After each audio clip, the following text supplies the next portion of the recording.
There comes a moment in a man's life when he finally stops waiting, not out of anger, not from bitterness, but because something within him clicks. He realizes he's been holding space for someone who was never coming back. And in that realization, he stops looking behind. He doesn't announce it. He doesn't post about it. It's not loud or dramatic. It's quiet. It happens on a random night when he's lying in bed, staring at the ceiling again. Except this time something shifts. He doesn't crave her anymore. Not her voice, not her attention, not her validation. It just stops hurting the same way. And in that stillness, he meets a version of himself he forgot existed. A man who doesn't need to be chosen to feel worthy. A man who doesn't need to be missed to feel valuable. It's not that he stopped loving. He just stopped bleeding for someone who never learned how to stop cutting. He didn't break. He burned, and in that fire something stronger was born. She never expected him to walk away without a word. She never thought his silence would carry more weight than any goodbye, but it did. Because for the first time he wasn't moving for her. He was moving for himself. There was a time her name lit up his phone and everything in him came alive. A good morning from her could carry him through the day. One compliment from her could erase a week of doubt. Her presence wasn't just appreciated. It was survival, but over time, the truth became impossible to ignore. He wasn't being loved, he was being kept hungry, fed just enough affection to keep chasing, never enough to feel full. What he mistook for love was control dressed as care, and when that truth hit, it hit hard. He stopped checking his phone like it held his worth. He stopped bending to be seen, and in that silence, he found something more powerful than her validation. Self-acceptance. He stopped needing to be rescued and started building something stable within.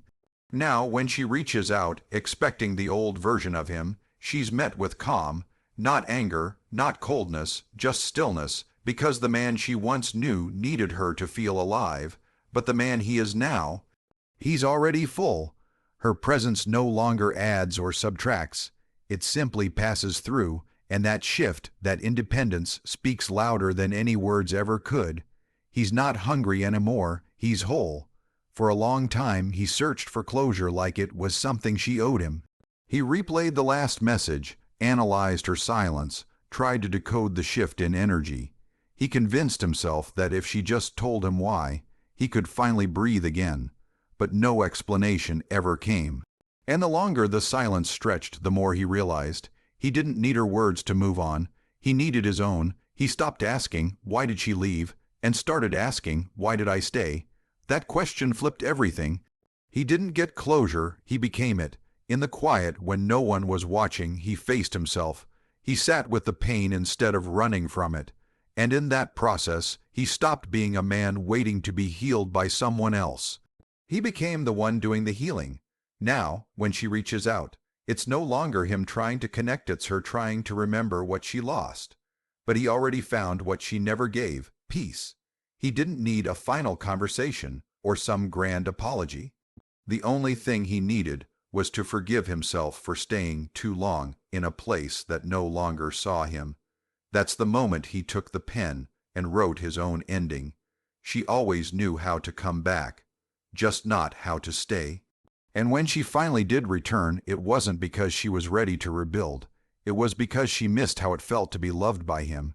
She didn't come back with accountability. She came back with nostalgia. Wanting to feel safe again. Wanting the comfort, not the consequence. She missed the version of herself she got to be around him. The version that felt adored, cherished, understood. But he wasn't the same man anymore. He had scars now, boundaries, a spine. He no longer offered sanctuary without questions. He no longer handed out pieces of himself to someone who never knew how to hold them. So when she reached out again, he paused. Not because he still wanted her, but because he needed to ask himself the right question. Was she here for him or for the shelter he used to provide? And when the answer became clear, so did his response. You don't owe someone a second chance just because they finally missed what they broke. Sometimes their return is not redemption. It's a reminder of how far you've come, And he didn't come this far to let her rest in a peace she didn't help build. He used to explain his worth, subtly, indirectly, always hoping she'd just get it.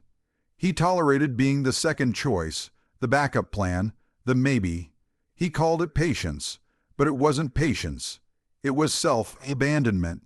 He gave her time to figure it out, space to choose him, all while he kept choosing her, but now that version of him is gone because real love doesn't hesitate, real respect doesn't play games, and a woman who truly sees a man's value doesn't leave him wondering.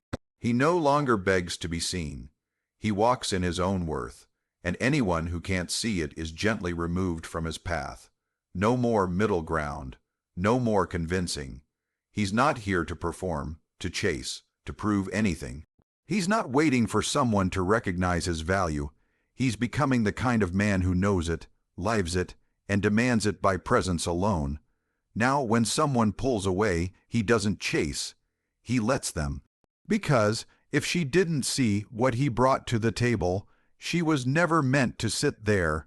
And the twist, the moment he stopped trying to prove he was worth staying for, is the moment they realized they should have never left.